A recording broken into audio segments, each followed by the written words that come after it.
Hi everyone. So we are solving question 939 from Lead Code, which says that we are given an array of points on a 2D plane and we have to return the minimum area of rectangle that can be formed.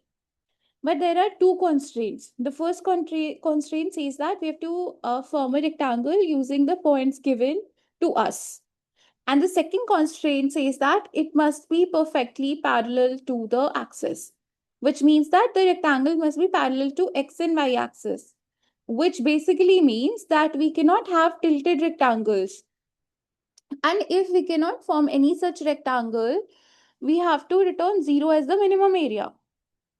So, looking at the question, there is one thing basically, which is like, let's say if we were to go with brute force solution, our time complexity would scale up to a massive big O of n to the power 4 time complexity, but we can do way better.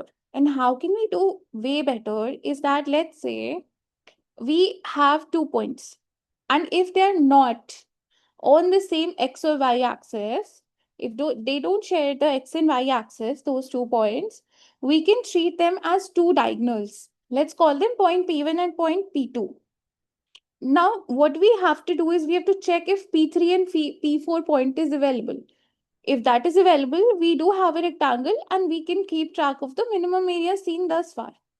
So the logic here is that, let's say we have x1 and y1 as point P1 and x2 and y2 as point P2. So we have 2 points here. So what will be the coordinate for P3? Using basic maths and mirror, we can say that the x coordinate will be x1, right? And what will be the y coordinate? Y coordinate for P2, which is y2. So what will be the x coordinate for P4? If it is a valid rectangle, it will have the same x coordinate, right? So x2 here. And what will be the y coordinate? It will be y1, right? So if, let's say, we take P1 and we take P2, we just have to check if we have P3 and P4. And how will we get P3 and P4? It will be x1 comma y2 and x2 comma y1.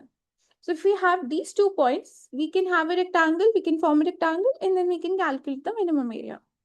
So then, using a standard approach, we can basically have hash set, which could store like a point seen so far.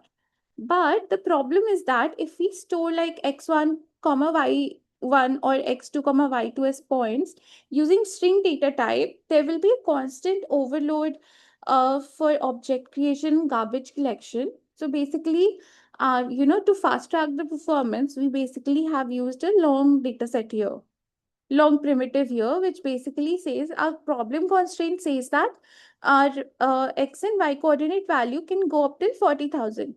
So that's why what we've done is we have generated a unique key for every point with using the formula. The unique key is basically, um, let's say we multiply x coordinate by 40,001 and then we add y to it. So every time for a given x and y coordinate, we'll get a unique key. So we can track that particular point using this value and use a long data type to store this. So it will reduce the overhead and improve our performance.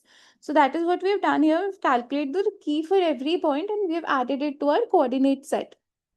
And then we have this minimum area. And in here, what we do is we check for every pair in this nested loop. These are like x1 and y1, and these are like x2 and y2. Our question says we need to have perfectly x-axis and y-axis aligned points. So if any of the coordinates are shared, it means that is not a valid rectangle we're looking for. So that's why we'll continue. Else we are going to calculate the other 2 points, which will be given by x1 comma y2 and x2 comma y1. So we calculate the keys here and store it in long primitive, and then we check if our coordinate set contains those two other keys. If yes, it means it's a valid rectangle and we can calculate the minimum area. And if our minimum area at the end is like integer dot max value, we can return 0. because no such rectangle formation was could be formed, and else we return minimum area. Coming to the time complexity, let's say we have n number of points, so this loop will run for big O of n time, and this loop we have nested loop. So we're checking every pair here, since because of this loop, our time complexity becomes big O of n square. And here the lookup basically takes big O of n time, sorry, big O of 1 time. So the total time complexity for our code turns out to be big O of n square. Why? Because of a nested loop. And talking about the space complexity, we have used a hash set, and we are going to store every coordinate. So let's say we have n number of coordinates, and so we will have big O of n space complexity. So yeah, this was it from my end. Let's run. This code basically runs. So there is no issue there. So yeah, that was it from my end. So see, if I would have used string concatenation here, so overhead of object creation and garbage collection would decrease the performance. So that's why we use long here. So yeah, that was it from my end. Thank you.